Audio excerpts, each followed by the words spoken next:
ఇప్పుడు బాబాయ్ 40 ఏళ్ళ కింద అజ్ఞాతంలో ఇప్పుడు లొంగిపోయి ఇంటికి వస్తే మీకు ఎలా ఉంటుంది మీ ఫీలింగ్స్? తప్పకుండా మేము దీన్ని స్వాగతిస్తూ ఉన్నాం. కాకపోతే మేము పుట్టకముందే ఆయన వెళ్ళిపోవడం జరిగింది. తదనంతరము ఇద్దరు బాబాయిలను కూడా ఎన్నడూ కూడా మేము చూసి ఎరిగిన వాళ్ళం కాదు.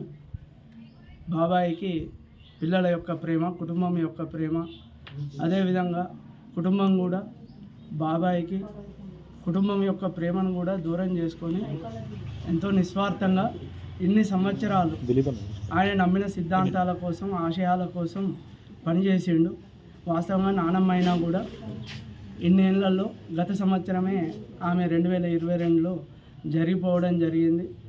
ఆమె పోయేసరికి కూడా ఒక్కసారైనా కూడా తన కొడుకులను చూసుకోవాలి అని ఎంతో మదన పడుతూ చివరికి ఆమె జరిగిపోవడం జరిగింది.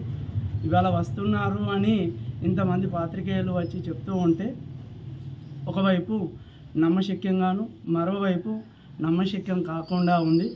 ఏదేమైనప్పటికీ కూడా ఒక కుటుంబ సభ్యునిగా మా బాబాయి వచ్చేది ఉంటే తప్పకుండా హర్షిస్తాం, మేము సంతోషిస్తాం, స్వాగతిస్తాం. వృద్ధాప్యం వచ్చింది, ఇన్ని రోజులు తాను ఈ సమాజం కోసమే పాటుపడ్డాడు. వృద్ధాప్యం వచ్చింది, ఇప్పటికైనా కూడా వచ్చి కుటుంబ సభ్యులతోటి సంతోషంగా ఉండాలి అని మనస్ఫూర్తిగా కోరుకుంటున్నాం.